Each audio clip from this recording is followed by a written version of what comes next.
देखिए next question है, same question आपको दिया हुआ है प्रोबेबिलिटी डिस्ट्रीब्यूशन। पहला क्वेश्चन बोल रहा है कि सी सी कैसे निकालेंगे। तो इसको आपको क्या कर देना है, सिग्मा पी आई को 1 करिए, आपको सी निकल जाएगा। और दूसरा x less than 2, probability of x lesser than 2। इसका मतलब ये हुआ कि probability of x equal to 2 से छोटा, देखिए कौन कौन है, 0 है 1 है, तो x equal to 0 plus probability of x equal to 1। अब आपको मतलब x इक्वल टू 0, जब 0 है तो क्या प्रोबेबिलिटी है, 3c क्यू, और जब 1 है तो क्या है, तो 4c माइनस 10c²। यहाँ से आपको c मिल गया होगा। जब आपको c याद आएगा तो वो c का वैल्यू आप इसमें पुट कर दीजिए, जो आएगा वही आपका फाइनल आंसर है। तो ये सब क्वेश्चन मतलब खुद से भी बना सकते हैं। क्वेश्चन नंबर 5 देखिए, थोड़ा सा ये मतलब हट करके है, उसी तरह का क्वेश्चन है लेकिन थोड़ा सा डिफरेंट है। क्या बोल रहा है, let x be the random variable which assumes value x1 x2 x3 x4। मतलब x के अंदर क्या क्या है वो देख लीजिए, x1 है, x2 है, x3 है, x4 है, ये रैंडम वेरिएबल का वैल्यूज हैं। अब आप इसको देखिए, क्या इन्होंने बोला है कि 2p, मतलब यहाँ जो दिया हुआ है 2 times of probability of x equal to x1, this is equal to 3 times of probability of x equal to x1। फिर उन्होंने बोला x इक्वल टू x1, फिर उन्होंने बोला x equal to 3 times of x equal to x2, यहाँ लिखा हुआ है। Then probability of x equal to x3, probability of x equal to x4, ये दिया हुआ है, और यहाँ पर 5 टाइम्स लिखा हुआ है। ठीक है, ये बराबर है, तो बोल रहे हैं कि प्रोबेबिलिटी डिस्ट्रीब्यूशन बताइए। तो सबसे पहली बात, जब ये बराबर है तीनों, तो जो वैल्यू इसका होगा वही इसका होगा, वही इसका होगा, वही इसका होगा। तो अब इसका वैल्यू है क्या, वो कैसे पता चलेगा। तो मान लेते हैं कि लेट इट इज के, तो यहाँ पर लिख लीजिए से इट इज के। अब आप देखिए 2 times of probability of x equal to x1, this is equal to k. तो भैया probability of x equal to x1 कितना हो गया, तो दैट इज k/2। सिमिलरली आप probability of x equal to x2 भी कैलकुलेट कर सकते हैं।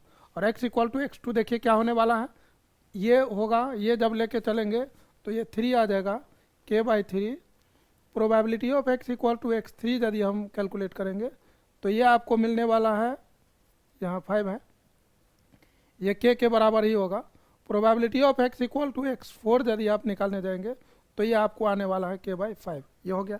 अब चूंकि हम लोग जानते हैं सिग्मा पी आई 1 होता है, तो यहाँ पर हम लिखने वाले हैं sigma P I equal to 1।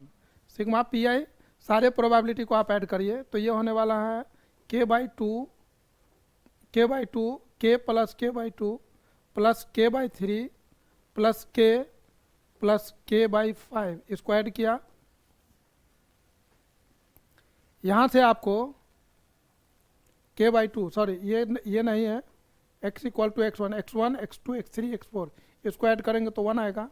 अब सबको यहाँ पर एलसीएम ले लीजिए, तो यहाँ पर आने वाला है 5 3 जा 15, 15 2 जा 30, 2 15, तो यहाँ 15k होगा, 3 10 जा तो 10k प्लस 30k प्लस 5 6 जा, तो ये 6k equal to 1, 61k upon 30 equal to 1। यहाँ से हम लोग को k का वैल्यू मिल गया 130 अपॉन 61, ये k कैलकुलेट हो गया। अब हम लोग को निकालना है प्रोबेबिलिटी ऑफ, मतलब probability distribution. So probability distribution is as, वो क्या हो जाएगा, तो यहाँ पर x लिखना है, फिर प्रोबेबिलिटी ऑफ x। अब आपको कुछ नहीं करना है, ये टेबल बना देना है, और ये तो यहाँ पर हो जाएगा आपको x का वैल्यू, x इक्वल टू हम लोगों ने रखा था x1, फिर था आपको x2, फिर x3 एंड x4। अब देखिए यहाँ पर probability x equal to x1 का क्या है, k/2, k का वैल्यू निकल चुका है, तो k/2 इसका हाफ, मतलब प्रोबेबिलिटी ऑफ, ये सब निकालना पड़ेगा। Probability of x equal to x1 is k/2, तो 1/2 इंटू 30 अपॉन 61, तो ये हो जाएगा आपको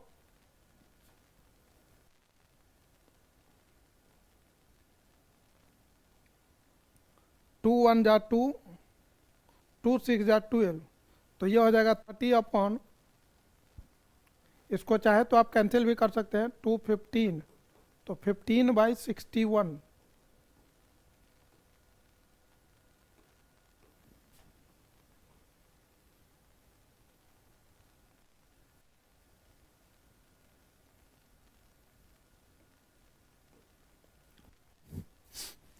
अब जब आपको के आ गया तब आपको सबका प्रोबेबिलिटी निकाल लेना है। तो पहले प्रोबेबिलिटी निकाल लीजिए, मतलब probability of x equal to x1, तो ये हो जाएगा, आपको देख लीजिए क्या लिखा हुआ है, k/2, तो इसका हाफ मतलब 30/61 इंटू 2, ये कैंसिल हो रहा है तो आप कैंसिल कर दीजिए, तो ये हो जाएगा 15/61। उसी तरह से आप निकाल लेंगे probability of x equal to x2 आपको निकल जाएगा, तो ये तो डायरेक्ट k ही है, तो 30/60 हो जाएगा 61। फिर probability of x equal to x3 आएगा, ये आपको है 30k/3, तो ये हो जाएगा आपको 30/61 मल्टीप्लाई बाई 3, ये कैंसिल होगा, ये हो जाएगा ऊपर में 10/61। फिर आपको लिखना है probability of x equal to x4, और ये है आपको k/5, तो 30/61 इंटू 5, ये से ये आपको कटेगा 5 6 जा, तो यहाँ से आपको मिलने वाला है 6/61। जब आपका सारा प्रोबेबिलिटी आ गया तो प्रोबेबिलिटी डिस्ट्रीब्यूशन हो जाएगा, तो यहाँ पर लिख दीजिए, सो रिक्वायर्ड प्रोबेबिलिटी डिस्ट्रीब्यूशन, तो ये आपको क्या होने वाला है, ये आपको हो जाएगा x, यहाँ लिखना है प्रोबेबिलिटी ऑफ x, इसमें आपका क्या क्या था, x1 था, this is x1, x2, x3 and x4। जो जो प्रोबेबिलिटी आया है आप इसमें रख दीजिए, 15/61 रखिए, देन 30/61 रखिए, इसमें आपको मिला है 10/61 रखिए, और यहाँ मिला है 6/61। एक चीज़ आप और चेक कर लीजिए कि सिग्मा पी आई आपका 1 आ रहा है या नहीं, तो इसको यदि आप ऐड करेंगे 30 + 10 40, 40 + 10 50, 55 + 6 61, यस ये आ रहा है 61/61, जो कि 1 होगा। कहने का मतलब सिग्मा पी आई मेरा 1 आ रहा है, प्लस में एक चीज़ और, ये जितने भी प्रोबेबिलिटी है ये 1 से छोटा होना चाहिए, और निगेटिव कोई नहीं है, 0 और 1 के बीच में है, तो ये रैंडम प्रोबेबिलिटी डिस्ट्रीब्यूशन है। तो इस तरीके के क्वेश्चन आप बना सकते हैं।